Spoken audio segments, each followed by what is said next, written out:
Small Business Stand Up, Episode 1. Hello, everybody. This is Jay Wicker. And today we're going to talk a little bit with Miss Kiera Eubanks. Some of you guys may know her from her podcast she has. Some of them know her from her website and also the candle company she has.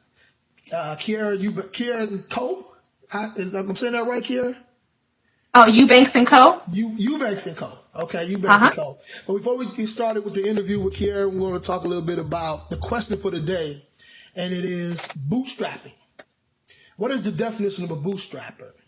To bootstrap, it means to use what you have to get what you want.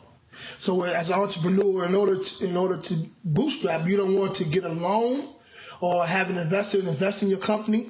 You want to use the resources that you have in order to accomplish the goal that you're trying to accomplish. So the word for this week is bootstrapping. All right, let's get started with this episode. How you doing today, Miss Kiera Eubanks? I am doing very, very well. How are you today? I'm doing great, I just finished listening to one of your podcasts. I can't remember the name of the podcast, but it's a lot of great episodes you have on there. Thank you. I appreciate it. I put a lot of hard work into those podcasts, so thank you. Yeah, and you're actually, people are following you, what you have to say. They take what you're saying very seriously. Oh, How yeah. do you feel about that? I really enjoy what I do, and just to know that it's well received, at least up until this point, it's definitely very, very exciting. Very exciting. Excellent. So, even with the course that you have, that you offer, is that for everyone, or is it just for a specific range of people, age range of people? That's actually a good question. So, I believe the course that you're referring to, that's actually the latest course that I just pre-released. And so is it for everyone? I would say no. But at the same time, it's definitely universal. It's universal information. So whoever may take it, they can definitely apply it in their life. But it's more so from the age range of maybe 17 to about 34 or so, women of those age group. So what is the objective of the course that you have? What is the mission you're trying to accomplish with this? With the Comparison Complexion course, I am really just wanting to bring together a community of young women, gather them together and just talk about some things that, we don't really talk about as young women, or, like insecurities or competition, things of that sort. Being that I come from a background of competitive, I won't say a background, but being that at an early age, I was introduced to competing with other people, whether it be in sports or, just in my everyday life. As a young teenager, I would compete with other people. And I think that a lot of young women and even older women today can benefit from the information given in the Comparison Complexion course. So I really wanted to just bring together a group of women and let's talk about the things that we don't really talk about in a day-to-day life and give them answers that I wish I knew of when I was their age, when I was 16, 17, So that was my mission when starting that course. So I know you reside right now in Richardson, Texas. Is that where you're from? It is not. So although I am currently in Texas, I'm originally from Saginaw, Michigan. So it's a very small city in Michigan, and majority Black. Very, very different from Texas because it's very small, very intimate. Everybody kind of knows everybody. And if you don't know that person directly, they know your parents or they know your grandparents. So very small city. Okay. So what would you say in that particular city? Would you say they have the entrepreneur spirit, or what did you get that from? Is it the community that you're from, or did your mother and father was entrepreneurs, or? That's a great question. I think that a lot of people from Saginaw, Michigan, they definitely may have the spirit because I know that they have a lot of them they try to do it what their family need, I guess you can say, by any means necessary. So, and sometimes that's not always the right way to do things because it may be legally, it may be illegally. So I think that a lot of them have that spirit of that desire to go out there and to hustle and to make, ends meet, whether it was actually by law or not by law, I guess you can say. But, they may not know what to do with it, that spirit, I guess. So they may need some guidance. So to answer your question, how did I become an entrepreneur, or how was that invested in me? I remember at a very young age, my dad was always the person who would, help host events, run events. He had his hand in a lot of different things. So I started at a very young age. My mom, on the other hand, she was the one who was always working a steady 9 to 5. So I got to see both ends of the spectrum, you could say. Wow. Okay. I mean, the town that you're speaking about, Saginaw, Michigan, it sounds like my hometown.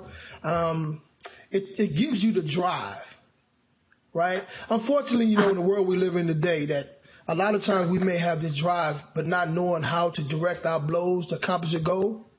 Absolutely. And where I'm from, it actually gave me a drive. So it sounded like the same thing that happened with you.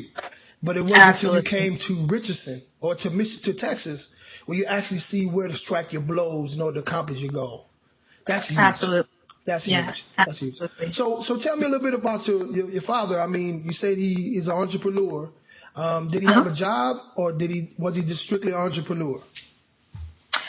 So yes, he did have a job as well. So he had like what I like to call side hustles, or, things that he was trying to always make his, his plan A, but for a while it was just always his plan B. But he definitely, did trucks and different things growing up. I remember him, doing, but he always had a plan B that he was always focused on and trying to make that, his plan A.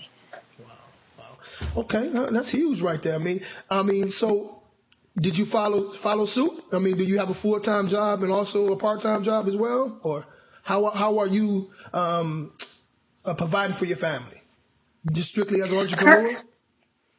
At this moment I am. So I am a full-time entrepreneur, but it wasn't always that way. This happened very recently for me, where recently I was actually doing a temporary assignment for a company by working on my plan B. I've been working on my plan B for maybe 2 or 3 years now.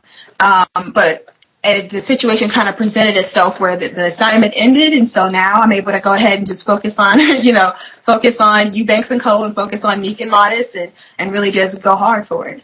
So, I mean, how much was the struggle was that for you?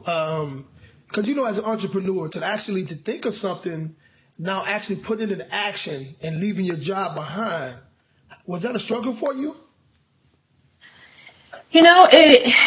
Yes and no. So I say yes because when you're actually in the position to do it, you've dreamt of this, you're like, oh, if only I had the opportunity to do my plan B as my plan A, you're saying it's one thing, right? But then whenever you are in that moment, and you come to terms, it's like it's a turning point in your life. I actually cried.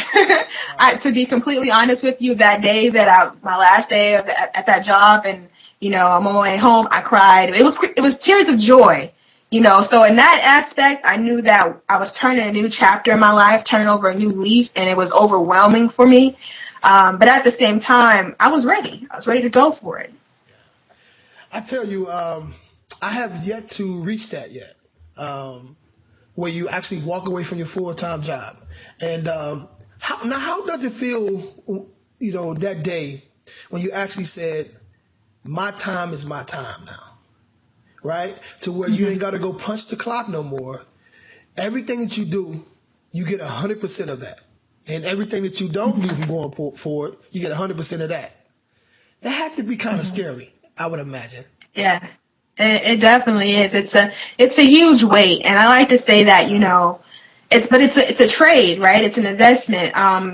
When you are working a 9 to 5 for a particular company, you have some sort of stability, I guess you can say, something that you can, for the most part, if you do your job right, something you'll be able to fall back on, and it's steady income for the most part, for the majority. And then you trade that in for being an entrepreneur, and you trade in your stability, right? So there's going to be months where you're nailing it and you're making income, and sometimes there's going to be days when you don't make anything at all. But as long as you have that bigger picture in mind, it's always well worth it, especially when you have a support system that believes in you. That's key as well. That is very important. I mean, I know, as an entrepreneur, we run across people who don't think like we do. So their number one thing is, girl, quit your job. Come on now, what's going on? How did you deal with that? I've always been the type of person to do my own thing.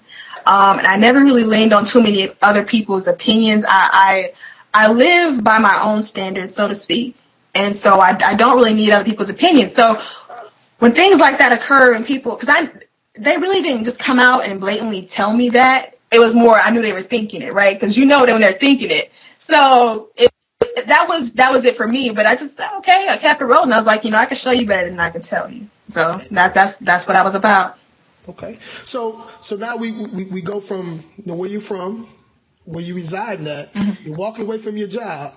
How did it feel to get your first check from selling a course or selling a candle? And you got your first check that you can touch. How did that feel? Ooh, man, that was a beautiful feeling, to say the least, if I can put it into words.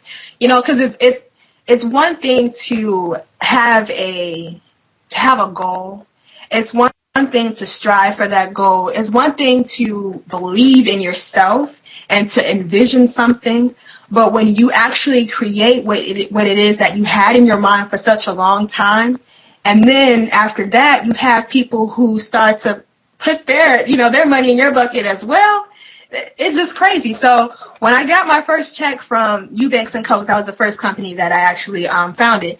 When I got that first check, it was definitely overnight. I woke up to it overnight. And so I was just like, wow, this is it. So once you get that first person to invest in you, and you don't even know that person, and they can be from across the world, it's nothing like it. There's nothing like it. So now you actually, what I like about being an entrepreneur, you actually get what you're worth. Right? Uh-huh. You know how you can work for a company, a 9-to-5 company, and when you first get hired on, whether they tell you or not, they have a limit on how much they're going to pay you. Right? No matter if you go in there and you do this and do that, it's a limit on how much you're going to make. As an entrepreneur, the limit is you and the people around you. Exactly. That's the limit. So I understand what you're saying. When I was working for a mortgage company at one time. I mean, I was 1099, but at the same time I was working under a company too.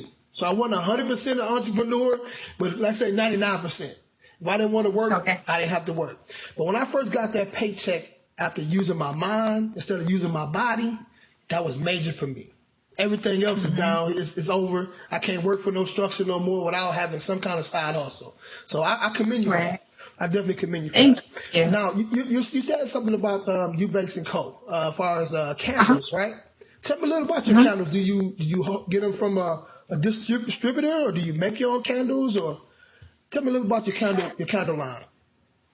I get that question a lot. So Eubanks & Co., we're working into our second year of just being up and running and smoothly and everything. So I definitely make all of my candles. They're handmade and skillfully crafted in small batches to ensure quality, because I have to make sure my products are right if I'm sending it out to the people that, my customers. So I make all of my candles handmade. And actually, my company, Eubanks & Co., was founded on hard times. So when my husband had lost his job, of which he had for 5 years, and the company was going bankrupt, or at least that's what the media was telling everyone, yet they were feeding their employees something completely different. So he thought that he would still be secure and everything, and then they let him go just like they let everybody else go. And 2 weeks after that, I got laid off from from the company that I was working for. So it was hard times for us, and that's when I was actually started to just go ahead and put everything on paper and really get my ducks in a row to start something fresh and brand new that I knew that would provide a little bit more stability for both me and my husband. So, wow. So what I noticed is when things like that happen, it makes our mind switch to it's emergency now.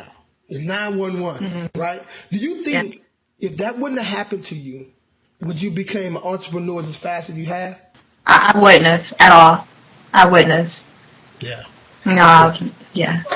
Because I mean, probably 90% of the people that's listening to this podcast today think about being an entrepreneur, and sadly to say, they probably would not take that jump until they actually lose their job.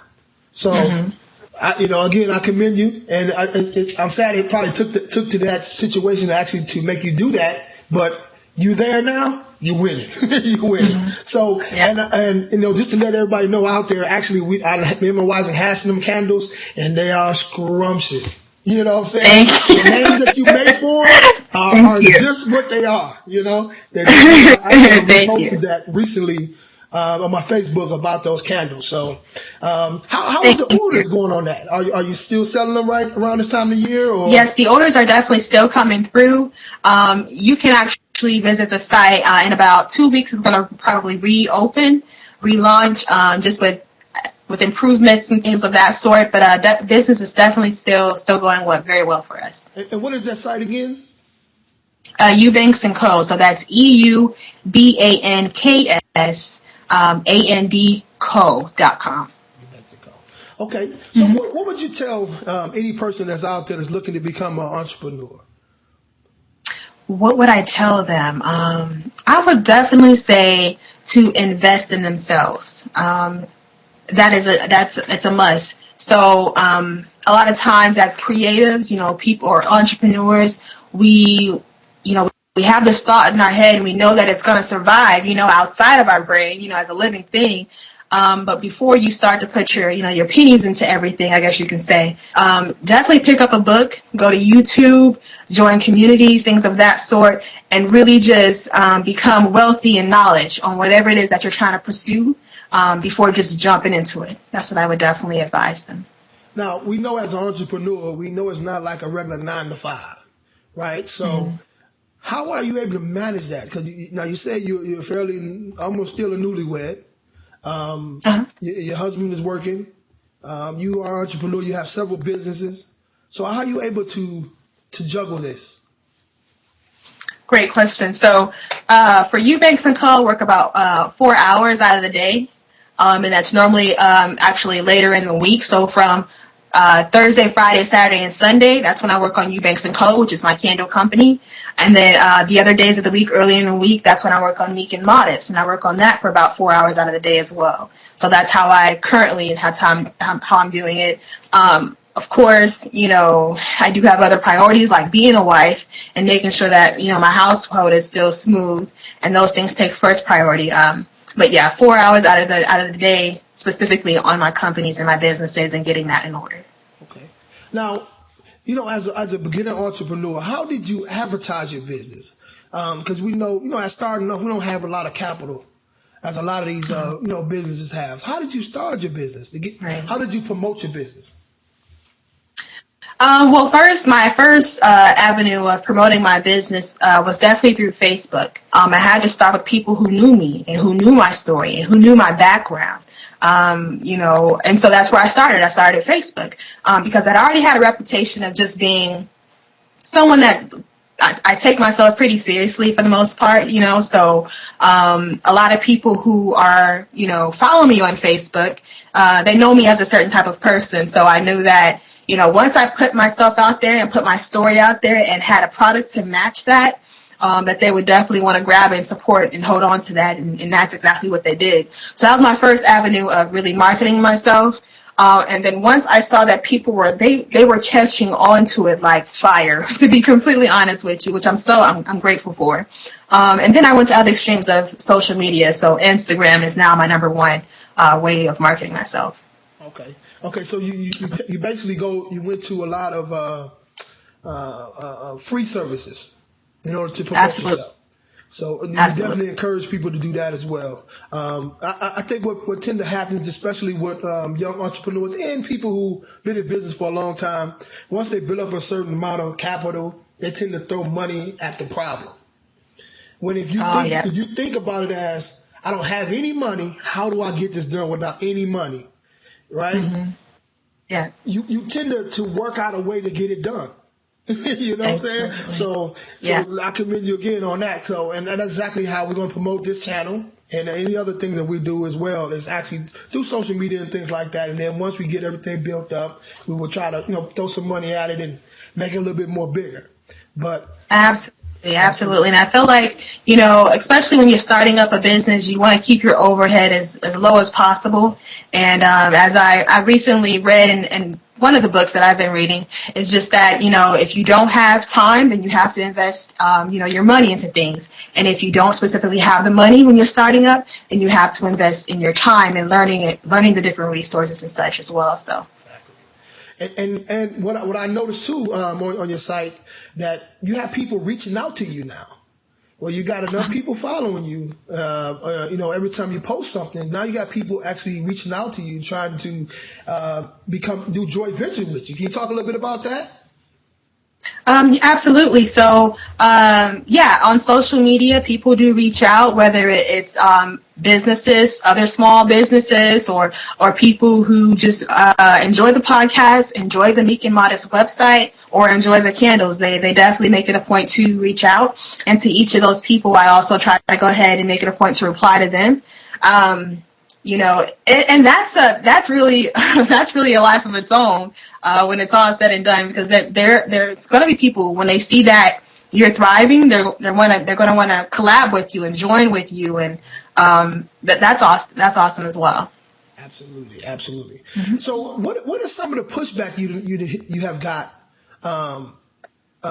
as an entrepreneur that you will warn others to kind of watch out for? Have you run into that yet? That I would warn others to kind of watch out for. I would definitely say, instead of focusing on, I want more, right? Because as a startup, you see the big picture, right? And you just want to hurry up and get there. I would definitely say to enjoy the moments, enjoy what you have, because one of the reasons why you're not a big company just yet is because you are not ready for it. So prepare yourself for it. Instead of asking for more, learn to prepare yourself more. As I said earlier, invest in yourself, invest in getting knowledge and things of that sort. That's what I would definitely, say. Just continue to prepare yourself. Prepare yourself. That's huge right there. Investing in yourself you can't get no better ROI or return. You know what I'm saying? Exactly. The rate of return. Actually, so you're right. Invest in yourself. I mean, so the one way I've actually tried to do that is by reading books. I'm trying to read at least one to two books a month. So when I know entrepreneurs are readers. So what are some of your favorite books that you would like to share with us? I really, really enjoy self-help books. Just because that's the type of, with Meek and Modest, that's definitely the type of audience that I'm trying to attract to me. But at the latest book that I read was definitely Stephen Covey.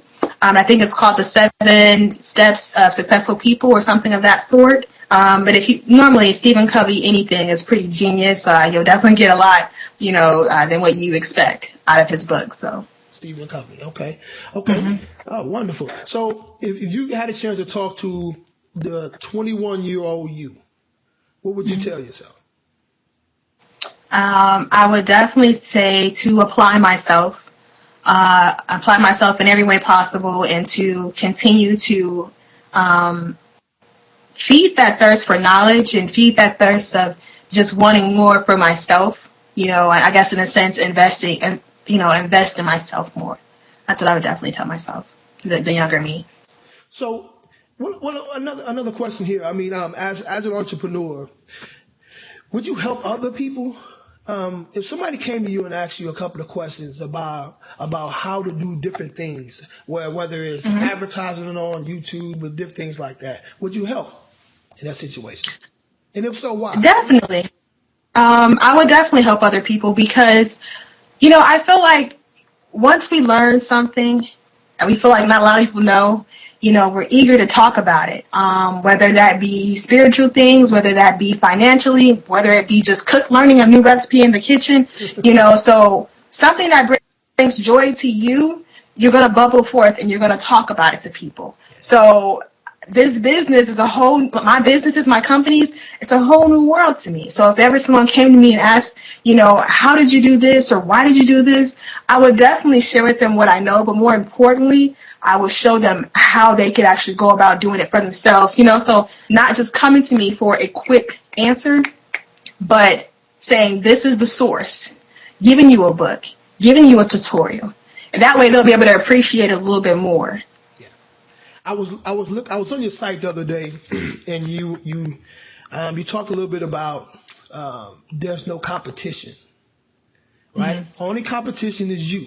So for a person to say what you just said, you actually proven the statement that you made. Because if you thought the next person was your competition, you wouldn't give them no ammunition, right? Exactly. You wouldn't give them nothing. Exactly. Why would I talk to you? You my competition.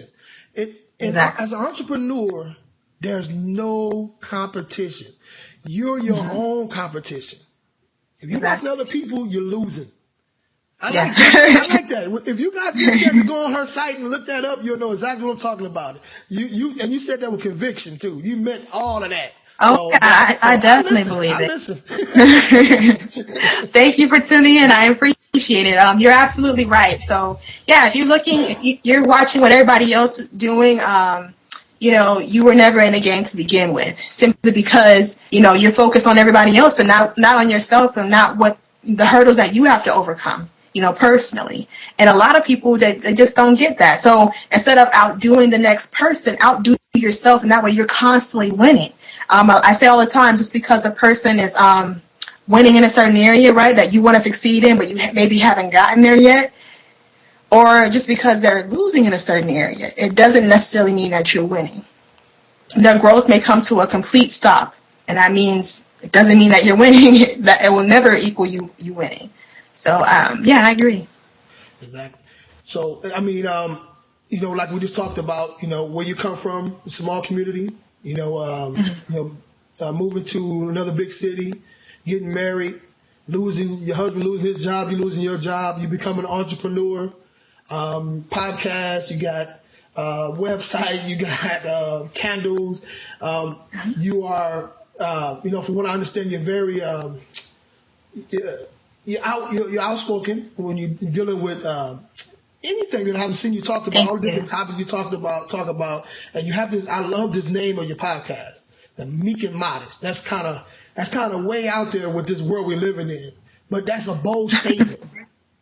Yeah, even though definitely. It's not meant to be a statement. That's a bold statement, but you're. I love the podcast. I love what you stand for. I love your husband as well. I see you guys on Facebook. Thank you. He's a funny individual. He's a character. He's a character. Yes, he is. Yes. Now you have a tall husband too, don't you? How tall is he? Oh yeah, he's 6'7". He's 6'7". Yeah, and he every inch is 6'7" too. So have any of your entrepreneurship have any of your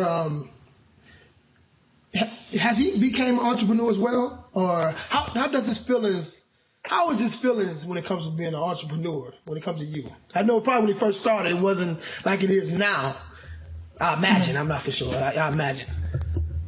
Yeah, he's definitely one of my biggest supporters. So I'm very, very blessed in that aspect.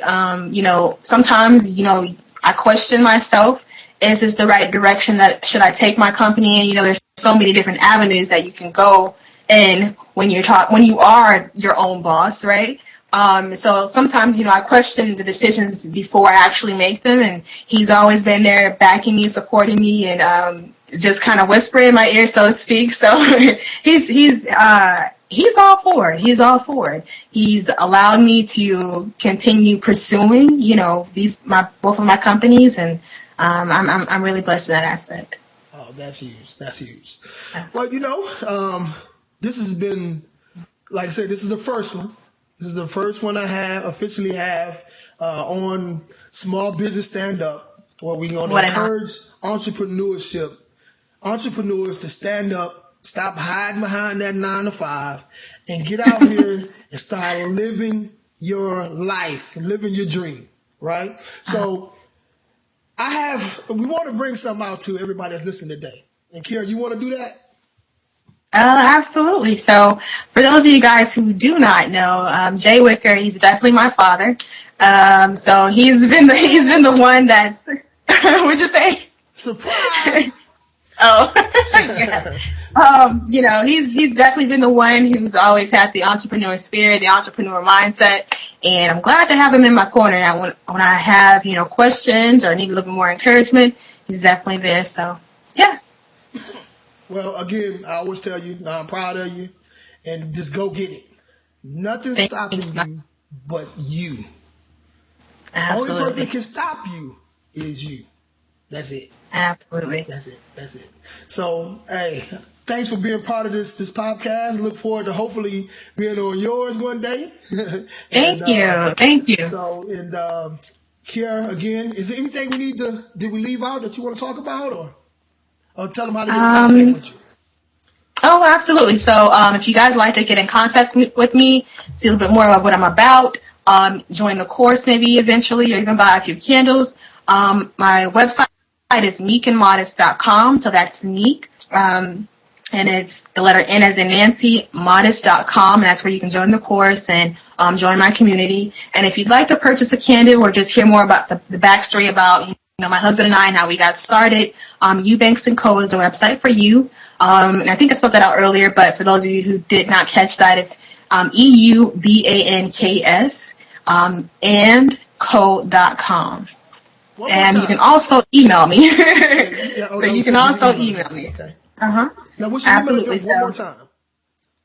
The email address, you can go ahead and email me if you're looking for candles or anything candle related. It's info@eubanksandco.com, info@eubanksandco.com.